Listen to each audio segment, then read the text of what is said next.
안녕하세요. 5월달 시작이네요.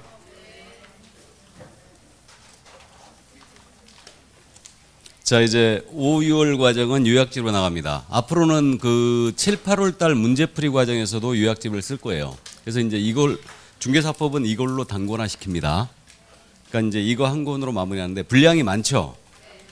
이게 이제 수업용으로 만들어진 자료라 분량이 많아졌어요. 원래 제 요약집이 100페이지였거든요. 딱 100페이지였는데 지금 약 176페이지 이렇게 나왔죠. 그러니까 많이 나왔습니다. 그러니까 원래 그저 암기표를 여기다 넣었었는데 암기표를 넣으면은 너무 더 두꺼워질 것 같아서 암기표를 뺐어요. 그래서 암기표는 유인물로 하고 일단 그 요걸로 단권화 시키시기 바랍니다.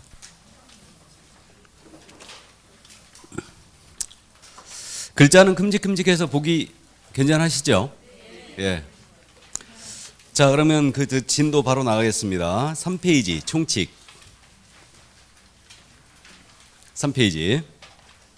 이제 핵심 이론 요약 강의로 보시면 되고요. 7, 8월 달에도 물론 요약 강의를 하긴 합니다. 그래서 이걸로 이제 정리할 거니까 이거는 이제 앞으로 그 너덜너덜해질 정도로 보셔야 됩니다. 그래서 이걸로 이제 공부하시고 기본서는 나중에 한 번만 읽어보시면 돼요.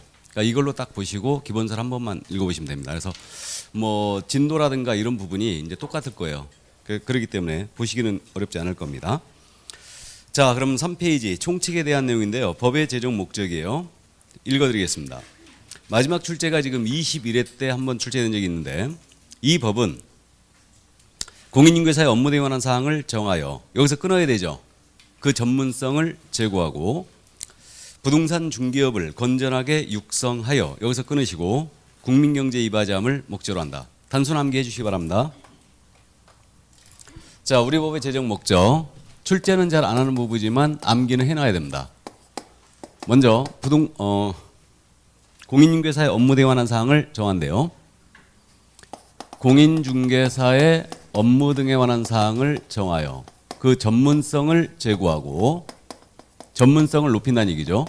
부동산 중개업이에요. 부동산 중개업을 건전하게 육성하여 국민경제 이바지함을 목적으로 한다. 의미는 이해를 안 하셔도 됩니다. 그래서 공인중개사의 업무 등에 관한 사항을 정하여 전문성을 높인다. 국민경제 이바지한다는 쉽게 기억이 되고요. 부동산 중개업이라고 그랬죠. 그래서 유사 표현에 속지 말자고 그랬어요. 부동산 중개업이지 부동산업을 육성함의 목적이 있는 것이 아니다. 이것만 주의하면 돼요. 이게 그래서 부동산 중개업을 육성함의 목적이 있다.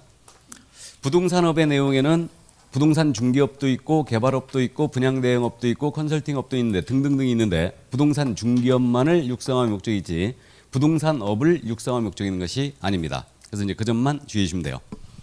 자, 그다음에 이제 참고 법령의 구성이라고 되어 있는데 이거는 이제 참고니까 그야말로 참고하시면 돼요. 우리 법령이라는 것은 법, 시행령, 시행규칙으로 되어 있죠.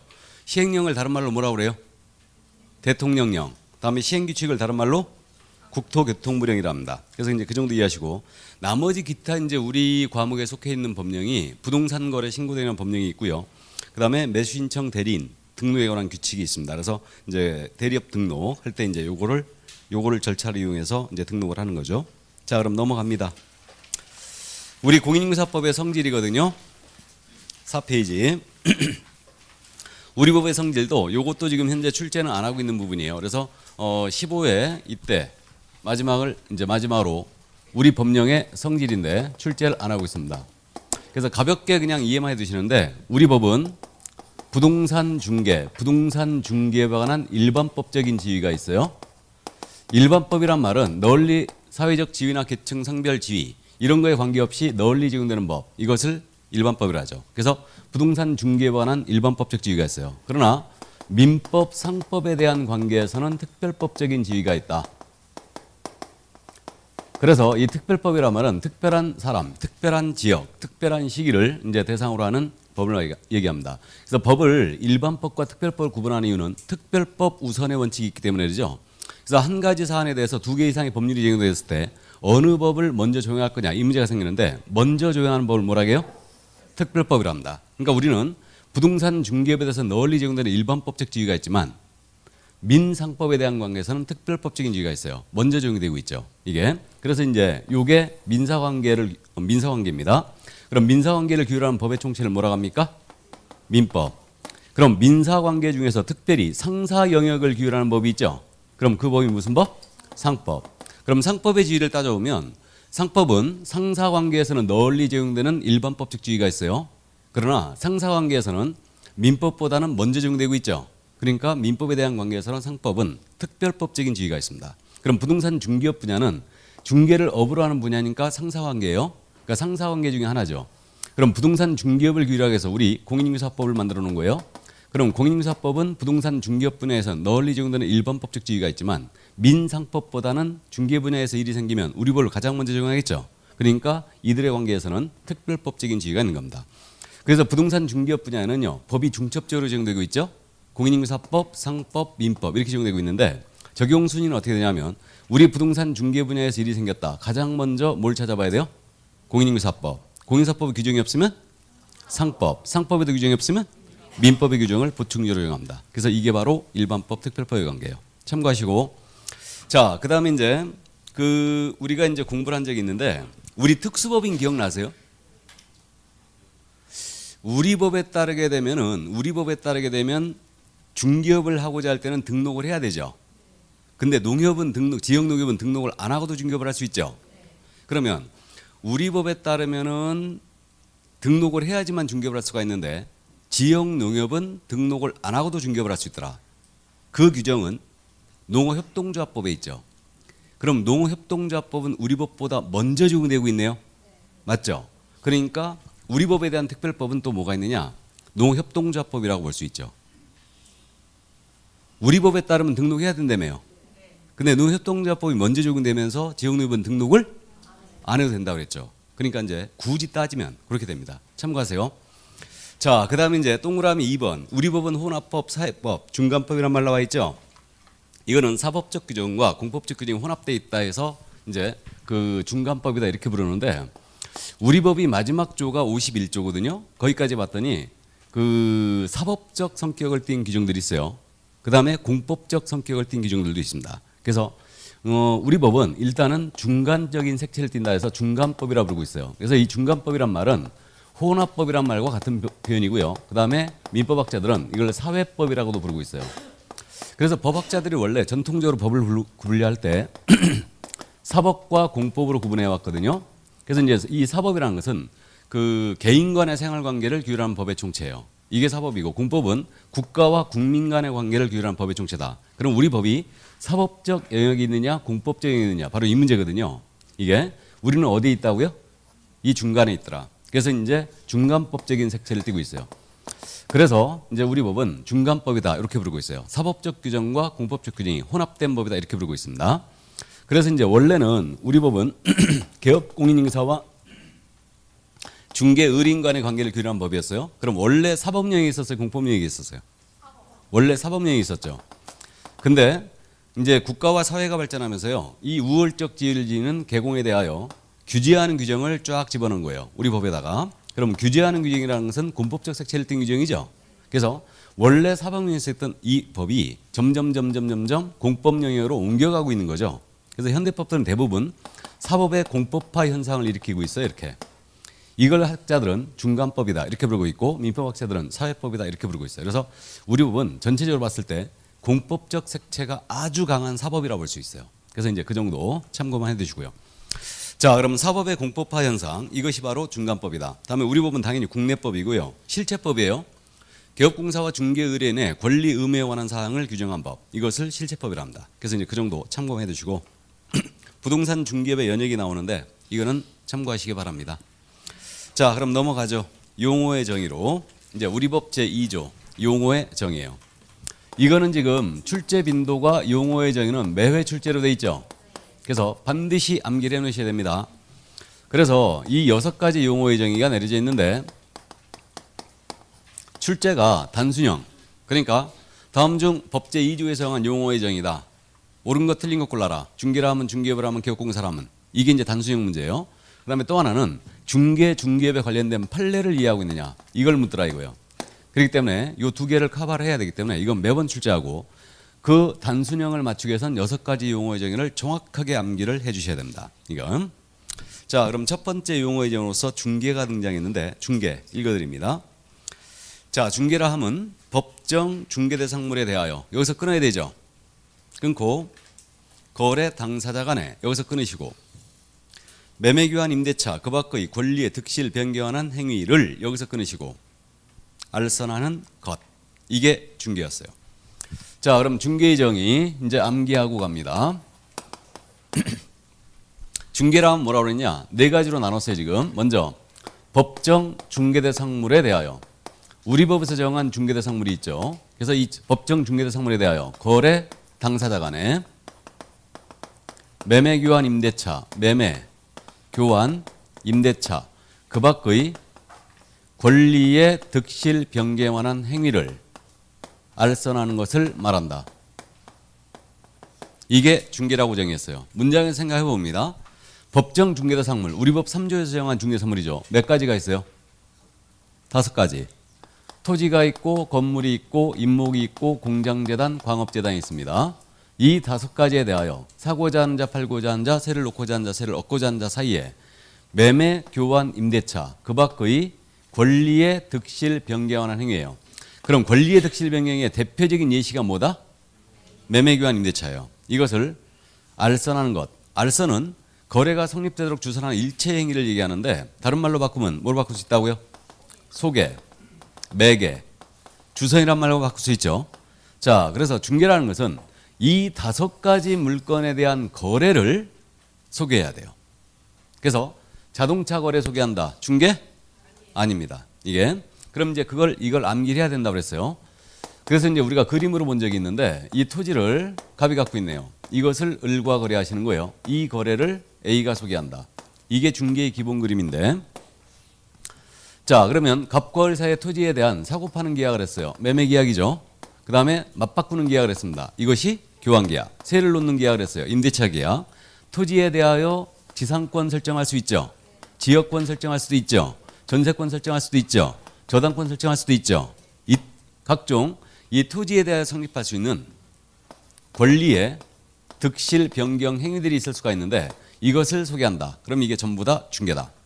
그러면 토지는 중개대상물이고 다음에 갑과 을은 거래 당사자고 그 다음에 매매교환 임대차 그 밖의 권리의 득실 변경은 이 부분이고 요것이 알선입니다. 이게 그래서 중개는 이 중개대상물에 대하여 거래 당사 간의 매매교환 임대차 그 밖의 권리의 득실 변경을 알선하는 것 이렇게 이제 기억합니다.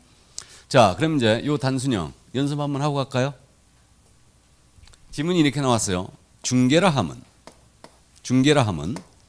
법정 중개대상물에 대하여 거래 당사자 간에 매매 교환 임대차를 알선하는 것을 말한다라고 냈습니다.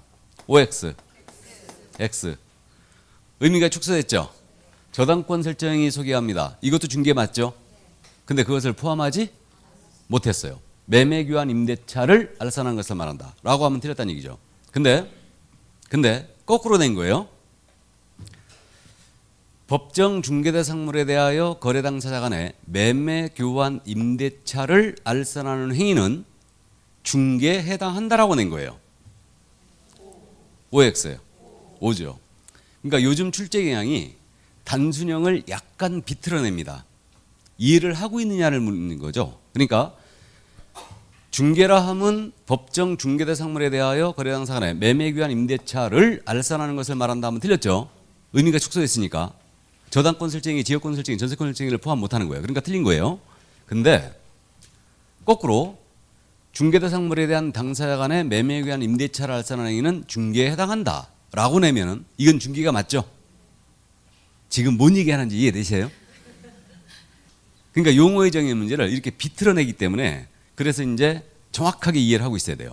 이게 또 중개라 함은 중개사무소에 개설 등록을 하고 법정 중개대상물에 대하여 거래 당사 간의 매매 교환 임대차 그 밖의 권리의 득실 변경일을 알선하는 것을 말한다라고 했어요. 역시 X. 어디가 틀렸어요? 등록 여부를 따지지 않아요. 중개정에서 등록 들어갔어요, 안 들어갔어요? 안 들어갔어요. 그런데 중개사무소에 개설 등록을 한 자가 토지에 대하여 거래 당사자 간의 매매를 소개하는 행위는 중개에 해당한다라고 낸 거예요. OX, O죠. 다시 중개사무소에 개설 등록을 하지 아니한 자가 건축물에 대한 당사자 간의 교환 계약을 소개한 행위는 중개에 해당한다라고 냈어요. OX, O죠. 등록을 한 자든 안 한 자든 중개에 해당하느냐 안 하느냐 문제에 있어서는 상관이 없어요.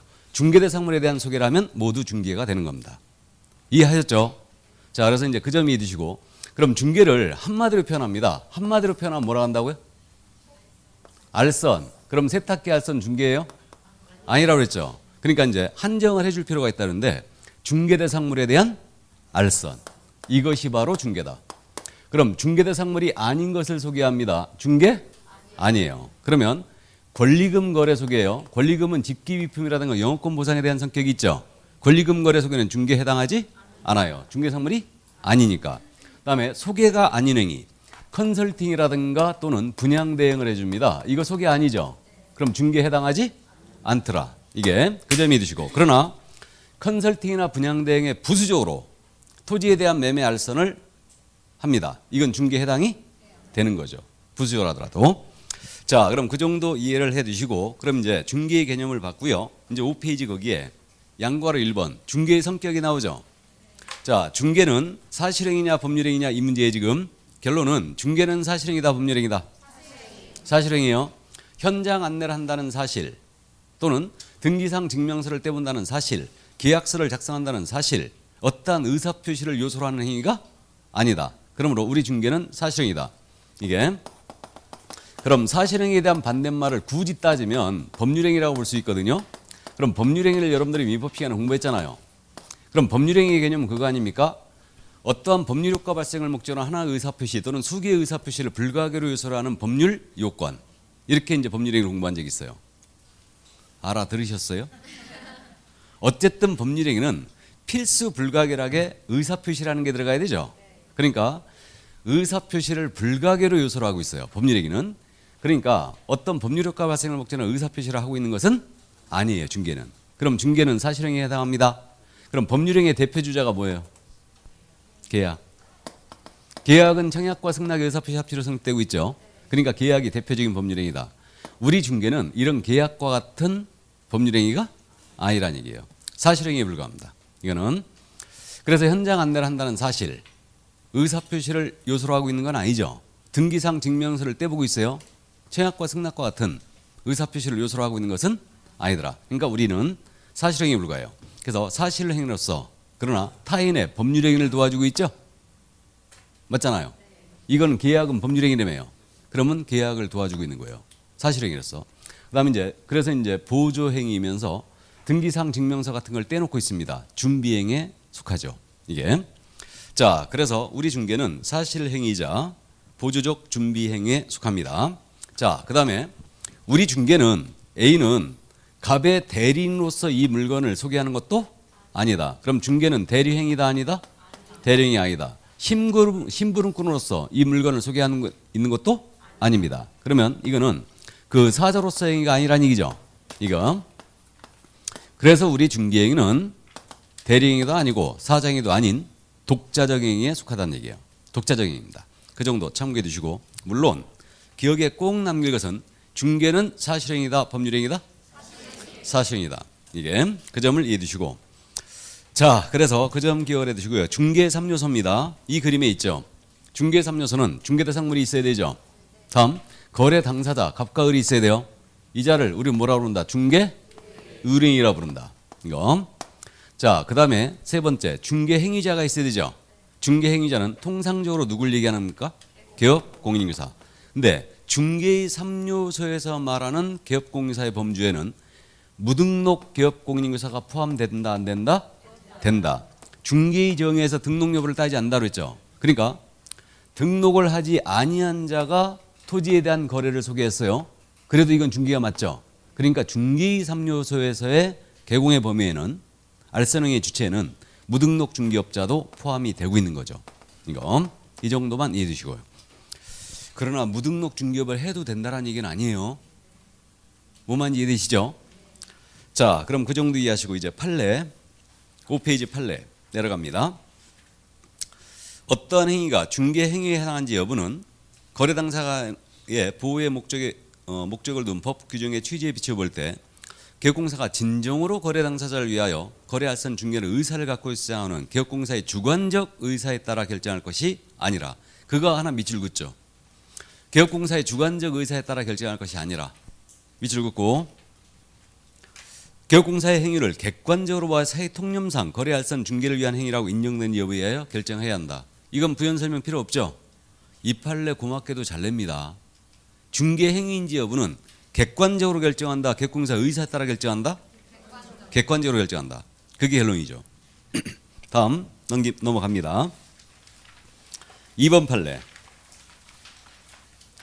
이 판례 꼭 기억을 해두시는데, 공인인사증 등록증을 대여받아 중개사무소를 운영하는 자가 의뢰인과 직접 오피스텔의 임대차 계약을 체결한 경우는 중개행위에 해당한다고 볼 수 없다. 이 판례 꼭 기억해둬야 됩니다. 독특한 판례라고 그랬죠, 이거. 지난 순환 때도 이 판례를 소개한 적이 있었는데 이거였죠. 오피스텔 이제 중개사무소를 운영하고 있는 A입니다. A인데 실질은 갑이 운영하고 있어요. 그러면 A가 자격증 걸어주고 사무소 운영하고 있다는 얘기죠. 그럼 A가 사무소에 출근 안 했거든요. 그럼 이건 똑 떨어지는 대여. 자격증을 거신 분이 사무소 출근 안 했어요. 이건 대여라고 그랬죠. 대여입니다. 그래서 이 자격증 등록증을 갑이 A로부터 대여를 받아 사무소를 운영하고 있네요. 어느 날 을이 찾아왔죠. 오피스텔 세를 얻고자 한다고 그랬어요. 근데 이 오피스텔의 전 소유자가 누구였냐면 갑이었어요. 전 소유자가. 그래서 옛날 등기부등본 같은 걸 제시했다는 얘기죠. 옛날 등기상 증명서를 제시해가지고 내가 소유자가 맞다 하고 이제 세를 놓습니다. 그래가지고 임대차 계약서 확인 설명서도 모두 교부가 돼요. 모두 교부가 됩니다. 그럼 임대차 계약서에 어떻게 써졌냐면 이렇게 써진 거예요. 임대차 계약서 해가지고 임대인 갑, 서명 또는 날인, 임차인 을, 서명 또는 날인, 그 다음에 알선 개공, 알선 개업공사 해가지고 A, 서명 및 날인 이렇게 된 거예요. 자, 그래서 여기 이제 보증금, 오피스텔 보증금 3천만 원을 받았죠. 3천만 원 받아가지고 이자가 인마에 포켓해버린 거예요. 기억나죠, 이 판례? 이거 3억도 아니고 3천만 원이었다고. 추접스럽게 이게. 그래가지고 이 3천만 원 인마에 포켓한 거예요. 그러자 이 3천만 원을 을이 사기당한 거죠. 그래서 A가 그때 협회 공제 가입이 돼 있었어요. 그래서 공제에다가 이 을이 지급 청구를 했던 거죠. 이 소송이 대법원까지 갔죠. 을이 패소했다, 승소했다? 패소했다. 공제해서 지급해라 그랬는데 패소했어요. 중개라고 볼 수 없다고 그랬죠. 왜 그랬냐면 이거 중개라는 것은 제3자적 입장에서 당사자의 거래를 도와주고 있는 거죠. 근데 이 계약의 내용을 보건대 이거는 실질적으로 갑이 운영하고 있죠, 지금. 그러면 형식적으로는 A가 중개한 것처럼 도장을 찍었지만 실질은 이 도장 누가 찍은 거예요? 갑이. 맞죠? 그러니까 이거는 제3자적 입장에서 당사자 간의 거래를 도와준 것이 아니고 직접 거래의 당사자로서 거래한 거죠. 그럼 이건 중개라고 볼 수 없다라고 했어요. 그래서 결국은 공제금 지급할 필요가 없다. 패소했죠. 이거 참 납득하기 힘든 판례죠. 웬만하면 지급해라 했을 텐데 이건 패소한 거예요. 그러니까 주의해야 돼요. 그러니까 주의해야 됩니다. 이거. 자, 그래서 핵심 포인트는 등록증, 자격증을 대여받아 사무소를 운영하는 자가 직접 당사자로서 오피스텔 임대차 계약했다. 이건 중개라 볼 수 없다. 꼭 기억을 해두세요. 다음 3번 판례. 부동산 중개 업무는 상법에 정하고 있는 중개에 관한 행위라서 기본적 상행에 해당하고, 이 부분은 꼭 기억합니다. 우리 중개는 상행이다 아니다? 중개 업무는 상행이라고 그랬어요. 이 판례는 한 번도 안 물어봤기 때문에 기억을 해둡니다. 개업공사가 중개에 대한 책임으로 보증각서를 작성하여 매수인의 잔금 채무를 보증하는 이는 상행위로 간주한다 그랬어요. 자, 이게 이제 무슨 사건이었나? 이것도 그 사건이었죠. 갑의 개업공사는 A였고 을의 개공은 B였어요. 둘이 협력하여 계약을 승사시키죠. 계약금 들어가고 잔금 들어가고 이제 계약을 체결합니다. 이제 계약을 체결하는데 이 갑이 그랬던 거죠. 을한테 내가 이 물건을 파는데 잔금일에 만약에 정상적으로 을이 잔금을 지급 안 하면 내가 엄청난 손해를 보게 된다. 그러니까 을이 잔금을 지급 안 했을 때는 니들이 잔금을 지급하겠다고 각서를 써라 이런 거예요. 그래가지고 이 중개를 완성시키기 위해서 A와 B가 보증각서를 써준 거죠. 을이 잔금을 지급하지 않을 때는 우리가 잔금을 지급하겠다. 이렇게 각서를 써준 거예요. 그 잔금이 예를 들어서 이제 1억이었다고 가정을 합니다. 근데 잔금일에 진짜 지급 안 한 거예요. 그러자 갑이 요 A를 상대로 1억 지급 청구를 한 거죠. 보증각서를 근거로 해서. 그러자 A가 뭐라고 항변했냐면, 야, B도 각서를 썼으니까, 같이 보증을 썼으니까 나는 5천만 원만 지급하면 돼 하고 주장을 한 거예요. 이게 이제 뭐냐면 민법상 보증인이 여러 명이었을 때 분별의 이익이라는 걸 주장한 거예요. 이 분별의 이익이라는 게 뭐냐면요, 보증인이 여러 명이잖아요. 그럼 각자 분할된 금액으로 책임을 지느냐, 각자 전액에 대하여 책임이 다 있느냐, 이 문제예요. 분별의 이익이 없다면 각자 전액을 책임져야 되죠. 분별의 이익이 있다면 나눈 금액 5천만 원만 책임이 있는 거예요. 이 점에 대해 우리 대법원은 뭐라고 판단하느냐, 참고로 민법상 보증을 쓰잖아요. 근데 보증이 여러 명이었어요. 그럼 민법상 보증은 각자 보증이 원칙이에요. 각자 분할된 금액으로 책임을 집니다. 그럼 민법상 보증은 각자 보증이 원칙이기 때문에 분별의 이익이 있다는 얘기죠. 보증인들 사이에. 근데 상법상 보증을 쓰잖아요. 상사 보증을 쓰게 되면 상사 보증은 연대 보증이 원칙이에요. 그럼 연대 보증은 각자 전액에 대한 책임이 있는 거죠. 분별의 이익이 있다 없다? 없다라는 얘기지. 그래가지고 우리 판례가 뭐라 그러냐, 중개라는 것은 결국 상행이다. 이거 상인이 하는 행위로서 중개는 상행이다. 그러니까 이 상행인 중개를 완성하기 위해 보증각서를 써줬으니 이 보증각서 써준 행위도 상행이다. 그러면 상법이 적용된다는 얘기죠. 그럼 보증이 여러 명입니다. 연대 보증이다, 각자 보증이다? 연대 보증이다. 그 얘기였어요, 이게. 그래서 어쨌든 그렇기 때문에 1억 다 지급해라, 그렇게 된 거고. 그럼 A는 1억을 갑한테 지급하고 5천만 원 B한테 구상할 수 있다 없다? 보증인들끼리는 서로 구상할 수 있어요. 구상할 수 있습니다. 보증인들끼리는. 근데 갑에 대해서는 각자 책임, 나 이거 5천만 원 책임다, 이거 주장을 못 해요, 이게. 그래서 일단 그 정도인데, 그래서 결론은 그거예요. 부동산 중개 업무는 상행이다 아니다? 상행이다. 그거만 기억합니다. 이건 한 번도 안 물어봤기 때문에 이해를 해둡니다. 상행이다. 자, 그 다음에 이제 보충 부분인데, 오늘 출근하면서 이 보충을 나갈까 말까 고민 엄청 했거든요.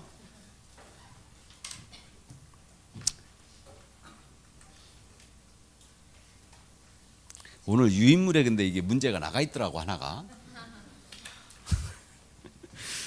원래 이 보충에 들어가 있는 부분은 제가 잘 안 하는데, 어쨌든 우리 그저 상사중개냐 민사중개냐 이 부분하고 위임과 잠깐 비교만 하고 이 부분 통과하겠습니다. 우리 부동산 중개가 상사중개냐 민사중개냐 이 문제만 잠깐 따지고 갑니다. 우리 남대문 시장 하면 의류 도매업자가 있죠. 의류 소매업자도 있죠. 그럼 의류 도매업자는 상인이다 아니다? 상인이다. 의류 소매업자도 상인이다. 의류업을 영업으로 하고 있죠. 그러니까 상인이에요. 그럼 이 상인들끼리 의류를 사고 파는 거예요. 이들은 소비하기 위해서 사고 파는 게 아니고 영업을 위하여 사고 팔고 있죠, 지금. 그럼 의류를 이들이 도매업자와 소매업자 상인들끼리 사고 팝니다. 이건 상행이다 아니다? 이건 상행이죠. 영업을 위하여 사고 팔고 있으니까. 맞잖아요? 근데 이 상행인 행위, 의류 사고 파는 행위를 도매업자, 소매업자가 서로 사고 파는 행위를 소개했어요. 그럼 이것을 뭐라고 하냐? 상행이 소개했죠, 지금. 상행인을 소개했으니 이거는 상사중개라고 그래요. 그래서 상사중개는 상행위를 소개하면 이건 상사중개를 한다. 이거를. 근데 우리 부동산 거래 따져볼까요? 토지를 갑과 을이 사고 파는 거예요. 매매합니다. 이 둘은 이 토지를 영업을 위하여 사고 파나요? 아니죠. 그러면 상행위가 아니에요. 부동산 거래 행위는 상행위가 아닌 것을 소개하잖아요. 이걸 뭐라고 해요? 민사중개라 한다. 그럼 민사중개는 부동산 중개만 있느냐? 그럼 결론은 부동산 중개는 민사중개라는 얘기죠. 그러면 민사중개는 부동산 중개만 있는 게 아니에요. 혼인중매. 예를 들어서 갑남과 을여가 혼인을 합니다. 혼인을 영업으로 하는 경우는 없을 거예요. 물론 요즘 젊은 것들은 그럴지도 몰라요. 혼인을 영업으로 할 일이 없죠. 그러면 영업으로 하는 게 아니니까 이거는 민사거래예요. 상행위가 아닙니다. 이걸 소개합니다. 그럼 혼인융매도 민사중개예요. 이해되세요? 그다음에 직업을 소개한다. 갑은 직업을 구하고 을은 사람을 구해요. 그럼 직업을 구하는 것도 영업을 위하여 구하는 건 아니죠. 그러니까 직업 소개한다. 이것도 민사중개예요. 그래서 민사중개는 개별법이 규제해요. 상사중개는 무슨 법이 규제하겠어요? 상법이. 근데 민사중개는 부동산 중개는 우리 법이, 혼인중개는 혼인중개법이라는 법률이 있어요. 그 법이 규제하고 있고, 직업 소개는 직업안정법이 있죠. 그 법이 규제합니다. 그래서 이제 민사중개는 개별법이 규제해요. 원래 혼인중매나 직업소개 있잖아요. 이것도 소개원법실에는 우리가 규제했어요. 우리 법이 규제했습니다. 소개원법실에는. 자, 그래서 그 정도 참고만 일단 해주시고, 그럼 결론. 우리 부동산 중개는 민사중개다, 상사중개다? 민사중개다. 그게 이제 결론이에요. 그 정도 이해하시고, 지시중개, 참여중개 있죠. 이거는 그냥 통과하겠습니다. 이건 우리나라에서는 전혀 의미가 없어요. 지시중개가 굳이 뭐냐면 중개대상물에 대한 정보를 지시하는 선에서 중개를 끝내는 거예요. 이거는. 그래서 이제 그런 거고, 우리 실정과 안 맞아요. 이건 일본에서 그냥 베껴온 겁니다. 그래서 그냥 놔둬버리고, 중개와 다른 개념의 구별이라는 말 나와 있죠. 이 부분은 7회 때와 14회 때 출제한 바가 있어요. 이 부분은. 그래갖고 이제 중개의 개념을 확실하게 여기서 위임, 도급, 현상광고, 고용, 대리, 이거와 이제 비교한 문제를 7회 때 출제한 바가 있는데, 7회 때 이거 내놓고 욕을 바가지로 먹었겠죠. 여러분들 민법 시험범위에 위임 들어가요, 안 들어가요? 안 들어가요. 도급도 안 들어가죠. 현상광고도 안 들어가죠. 근데 민법에서 공부도 안 하는 걸 왜 중개법에서 물어보느냐 해갖고 욕을 바가지로 먹었지. 그리고 그 뒤로는 출제 쭉 안 하다가, 우리 부동산 중개계약은 뭐와 유사하다고요? 위임. 위임과 유사하다고 했어요. 근데 전에 판례는 도급과 유사하다고 했어요. 그래갖고 14회 때 도급하고 위임 갖고 다시 한번 물어봤어요. 이거를 물어봤었는데, 어쨌든 현재는 위임과 유사하기 때문에 위임과 중개만 비교를 잠깐 해봅니다. 이거는 이제 말씀드린 바가 있는데 위임이라는 것은 민법의 계약의 한 종류의 하나죠. 전형계약 중에 하나죠. 전형계약 중에 하나인데, 타인에게 사무 처리를 맡기고 이 타인이 승낙을 함으로써 체결되는 계약이에요. 그러니까 사무 처리 계약이 뭐다? 위임이에요. 그래서 동사무소 가서 인감료면 떼달라고 시킵니다. 그 다음에 등기소 변호사 사무실 가서 소송을 맡깁니다. 이거 다 위임 계약이죠. 위임 계약입니다. 그럼 위임은 사무 처리 계약입니다. 그럼 부동산 중개는 부동산의 판매를 위탁하고 있는 거죠. 그러니까 둘이 구조가 비슷해요. 이거. 그럼 위임에 있어서 타인의 사무를 처리하는 자, 타인의 사무를 처리하는 자는 뭐라 한다? 수임인. 사무 처리 맡은 자죠, 이 자가. 맡긴 자는 위임이라 불러요. 그럼 이 수임인과 중개에 있어서 개업 공인중개사의 지위가 유사해요. 사무 처리자, 부동산 판매를 이거 중개하고 있는 자 유사합니다. 그럼 수임인은 사무 처리할 때 어떠한 주의를 가지고 사무 처리해야 된다고요? 선관주의, 선량한 관리자의 주의를 가지고 사무 처리할 의무가 있죠. 그래서 개공 역시 선관주의 의무가 있다라는 게 우리 판례의 논리예요. 그래서 부동산 중개계약은 민법상 위임과 유사하기 때문에 수임이 지는 선관주의 의무를 개공도 진다라고 했어요. 그래서 이제 이 내용을 우리는 소유자인지를 여부를 확인함에 있어서는 주민증과 등기상 증명서를 통하여 확인하면 안 되죠. 그것만 가지고 확인하면 안 되죠. 이자가 알지 못하는 자다. 그럼 뭘 더 확인해야 된다고요? 등기, 권리증. 나아가 인감증명서나 탐문 등을 통하여 조사할 필요가 있다고 했어요. 그게 개공의 선관주의라고 했습니다. 그러면 결국 위임과 중개가 유사한 점은 선관주의 의무가 발생되고 있다는 거죠, 지금. 이게 유사해요. 근데 이제 차이점은 뭐냐? 차이점은 위임입니다. 변호사한테 소송을 맡깁니다. 변호사 믿어야 돼요, 안 믿어야 돼요? 믿어야 됩니다. 신뢰관계를 기초로 하죠? 당사 간에. 근데 부동산 중개거든요. 의뢰인이 개공 믿어야 안 믿어요? 안 믿습니다. 신뢰관계를 기초로 하지 않아요. 이 점의 차이가 있죠. 다음에 민법상 위임계약입니다. 유상이 원칙이에요? 무상이 원칙이에요? 여러분들 시험범위 안 들어갔지만 동사무소 가서 인감증명 떼달라고 시킵니다. 보수 줘요, 안 줘요, 원래? 보통은 안 주지. 우리 민법상 위임계약은 무상이 원칙이에요. 무상의 원칙입니다. 그냥 잠깐 쉬어갈까? 왜 위임이 무상이 됐을까? 이게 이제 왜? 사무처리라? 사무처리라 무상이 됐다고요? 이제 이 민법상 제도들 있잖아요. 이게 그 얘기는 들어봤죠. 민법 시간에 게르만법에서 넘어온 게 있고 로마법에서 넘어온 게 있고 들어봤죠. 우리는 이제 대륙법 체계를 취하고 있는데 대륙법이라 하면 이제 독일법과 프랑스법이 주를 이루고 있거든요. 그럼 이제 그 로마법에서 넘어온 제도가 있고 게르만법에서 넘어온 제도가 있는데 게르만이라는 것은 단체주의적 성격이 아주 강한 사회였어요. 단체주의적 성격이. 근데 로마법 사회는 개인적인 이 개인의 그 권리를 중시하는 사회였죠. 이게. 그래서 이제 이 위임이란 제도는 로마법에서 넘어온 거예요. 그 제도가.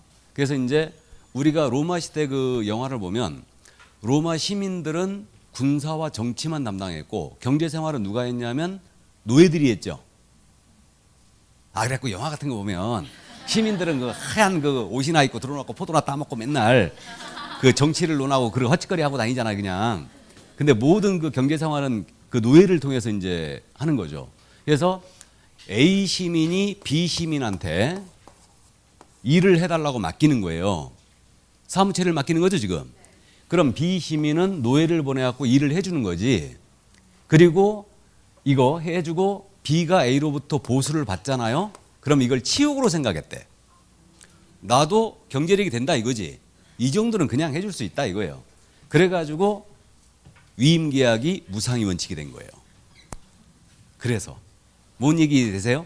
예. 그래서 우리 민법상 위임은 유상의 원칙이다, 무상의 원칙이다? 무상의 원칙이에요. 이게. 근데 변호사 사무실 가고 소송 맡기면서 위임이 무상이라며. 무상으로 하자 그러면 잘못하면 피한정 후견인 돼서 나오십니다.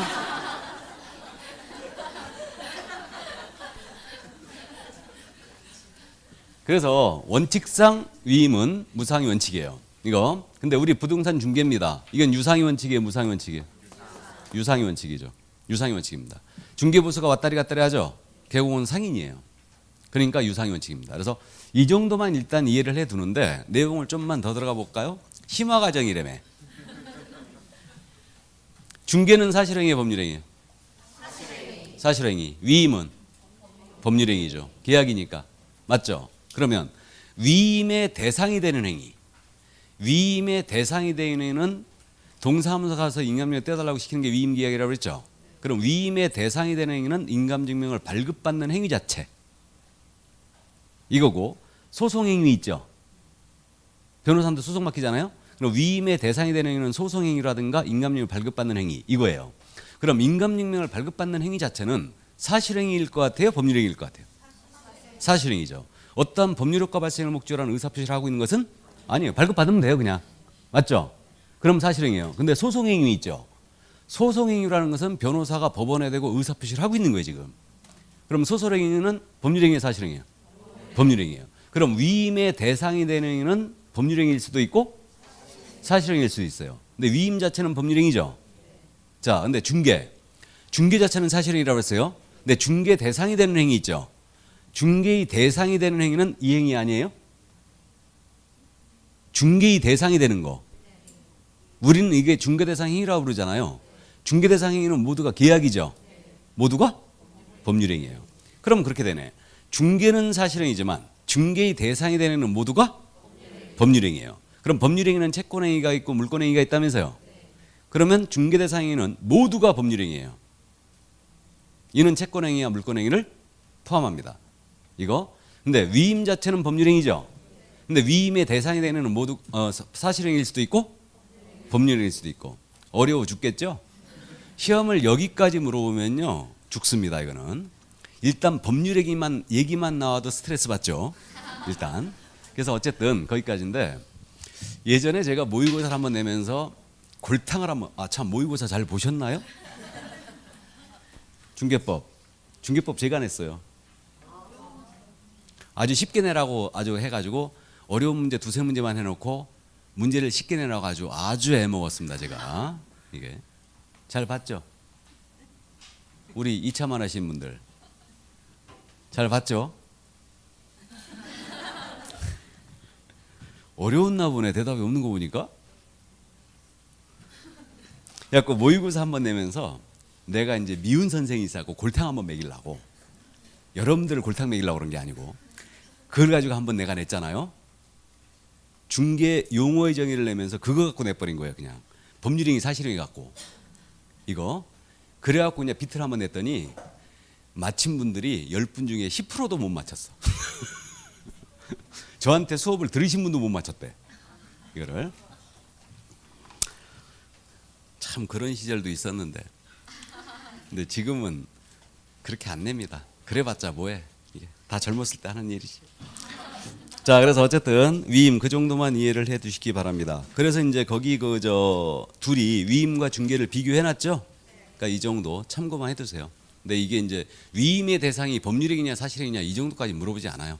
그러니까 참고만 해 두시고, 다만 이제 위임은 우리 부동산 중개라는 것은 민법상 위임과 유사하다는 점, 이 점을 이해해 두시고 선관주 의무가 발생되고 있다는 점, 이 점을 이해해 두시면 돼요. 자, 그러면 첫 번째 용어의 정의 중개를 이제 다 봤습니다. 이제 중개업에 대한 용어의 정의로 넘어가죠. 자, 중개업 두 번째 용어의 정의입니다. 7페이지에 지금 다른 사람의 의뢰에 하여, 여기서 끊어야 되죠. 일정한 보수를 받고, 여기서 끊으시고 중개를 업으로 행하는 것. 자, 이게 중개업이에요. 그럼 중개업은 글자 수가 몇 개? 3개. 그러므로 중개업은 글자 수가 3개니까 3가지 요소라고 기억합니다.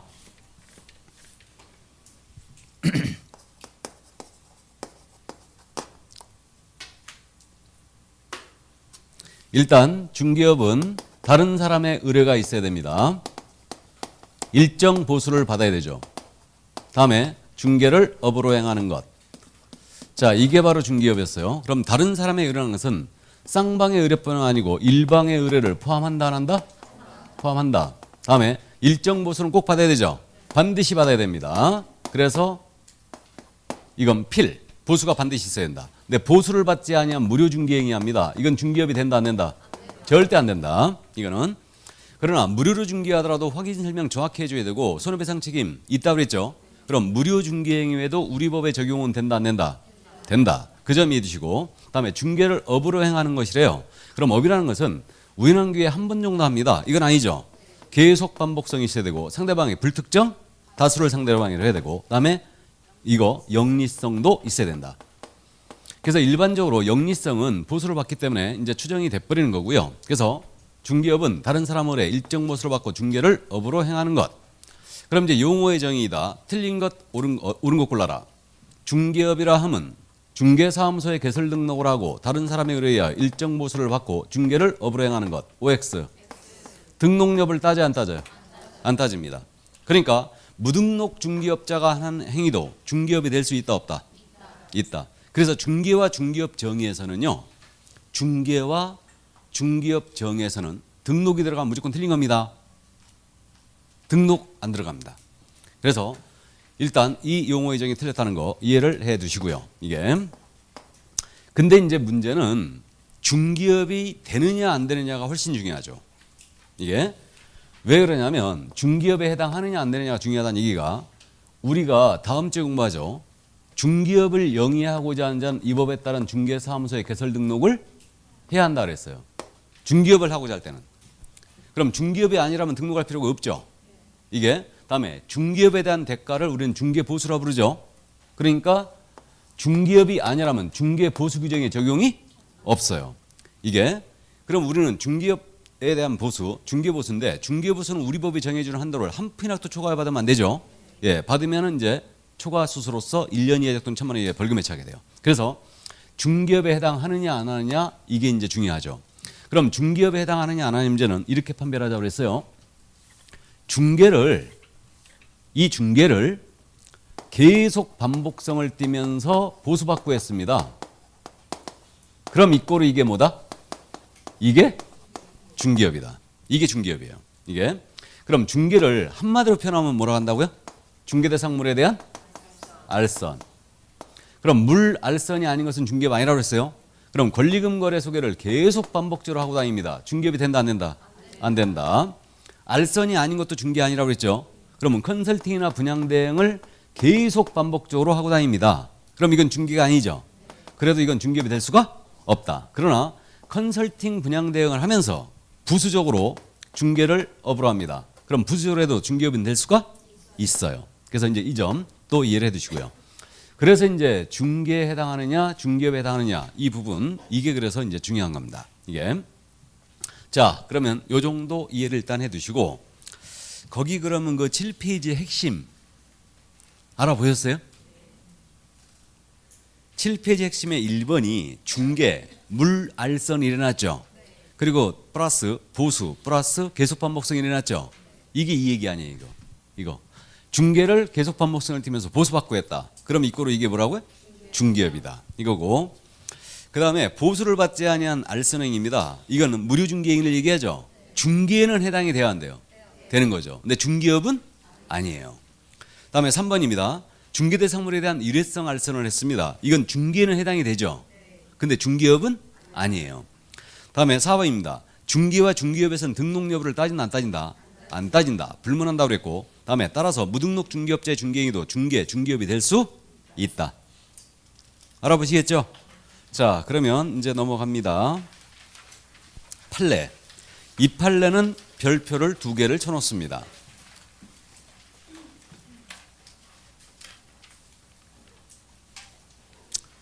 이 판례를 용어의 정에서 가장 잘 물어봐요.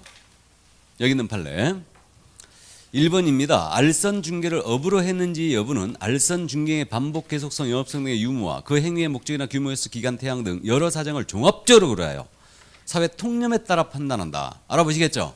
업인지 여부는 단순 횟수에 따라 결정할 것이 아니고 객관적으로 봐 사회 통념에 따라 결정합니다. 그래서 우연한 기회에 한 번 정도 소개한 것은 중개업이 될 수 없다고 그랬죠.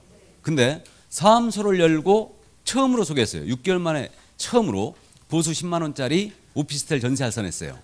이거 업이 된다 안 된다? 된다. 단순 횟수에 따라 결정할 게 아니에요. 여러 가지 행위의 규모, 목적, 태양, 횟수를 고려하여 사회 통념에 따라 업인지 여부를 판단한다. 다음 2번 판례 우연한 기회 단 1회 밑줄 다 그어놨죠. 건물 전세 계약 알선을 하고 중개를 하고 보수받을 사실만 나누는 알선 중개를 업으로 한 것이라 볼 수 없다. 잘 알고 있는 판례고 3번 판례 권리금은 중개사물이 아니라고 그랬죠. 그러니까 권리금을 수수하고 중개한 것은 중개행위에 해당하지 아니하고 맞아요?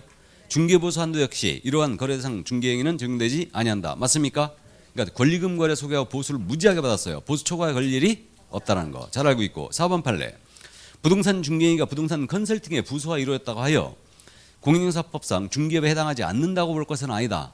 판례를 그대로 인용했는데 해당하지 않는다고 볼 것은 아니다. 해당한다는 얘기 안 한다는 얘기예요? 한다는 얘기죠. 예, 한다는 얘기입니다. 이거 중개업에 해당한다는 얘기죠. 다음 5번 판례입니다. 중개 이정 이상 그 밖의 권리에는 저당권 등 담보물권도 포함되고 여기서 끊어놓으세요. 따라서 부동산에 대한 저당권 설정을 알선할 업으로 하는 것은 그것이 설령 금전소비대차 계약의 부수와 이루었다 해도 중개업에 해당한다 그랬어요. 부수적으로 하더라도 중개업에 해당한다는 얘기죠. 그럼 금전소비대차 계약이라는 게 뭐라고요? 돈 빌려주고 돈 빌리는 거죠. 이게 이제 대출 알선을 하고 있는 자인데 대출 알선을 하면서 주택에 대한 저당권 설정의 알선까지 같이 한 거예요. 그걸 영업을 했어요. 이건 중개업이라는 얘기죠. 그러니까 금전소비대차 계약만 소개했다면 이건 중개에 해당한다 안 한다? 안 한다. 금전이 중개사물이 아니니까. 맞죠? 예. 근데 이제 그에 부수하여 저당권 설정의 알선을 업을 했다. 그럼 이제 중개업이 된다는 얘기입니다. 자, 다음 이해해 두시고 그럼 그 밖의 권리에는 저당권 등 담보물권도 포함된다라고 했죠. 이걸 끊어놓은 이유가 왜 끊어놨냐면 민법에서 특히 판례를 툭툭 끊어내는 경우가 많죠. 지문을 형성하면서 지문을 만들 때 판례를 중간에 툭 끊어갖고 내버리는 거예요. 그럼 그 판례를 기억하고 있지 못하면 문제를 못 풀어내죠. 우리도 그런 경향이 약간 있는데 예를 들어서 중개의 대상이 되는 권리에는 저당권 등 담보물권이 포함된다라고 낸 거예요. OX 오다. 저당권 등 담보물권 원칙적으로 포함하죠. 근데 담보물권은 여러분들이 알고 계시잖아요. 유질죠. 맞죠? 유질조예요. 근데 질권은 중개대상 권리에 해당해요, 안 해요? 안 하죠. 왜? 동산이나 권리에만 성립하니까. 중개대상물에 성립하는 권리가 아니니까. 근데 여기 담보물권이 포함된다라고 했지 않습니까? 근데 왜 오해예요? 여긴 담보물권에는 질권도 있는데. 저당권 등 담보물권이 포함된다. 이런 거예요, 지금. 이게 원칙이니까. 이게 원칙이니까. 중개대상인 권리에는 용익물권 포함되죠? 전부 포함돼요? 담보물권 포함되죠? 단 질권 제외예요. 그러니까 거꾸로 생각하시면 절대 안 된다고 그랬습니다. 중개사법 요즘 이제 이런 경향은 많이 이제 벗어나는데 이거는 분명히 맞았습니다. 이게 원칙이니까. 단 담보물권 중에는 질권이 제외되죠. 이게. 근데 지문을 이렇게 낸 거예요. 이걸 틀리게 낸다. 그럼 저당권 등 모든 담보물권이 포함된다. OX. 이건 X죠. 이해되세요? 근데 모든을 빼고 담보물권이 포함된다라고 하면 맞는 거예요. 원칙이니까. 근데 요즘 경향은 이렇게 내면은 끝까지 이거 맞았다 하더라도 끝까지 태클 거는 사람 있겠죠. 국어를 잘 못한 사람이. 그럼 출제자 입장에서는 피곤하다고 그랬어요. 그러니까 요즘은 명쾌하게 내버립니다. 중개대상인 권리에는 저당권이 포함된다. OX. O. 중개대상 권리는 유치권이 포함된다. 역시 O. 중개대상인 권리는 모든 담보물권이 포함된다. X. 이해하셨죠?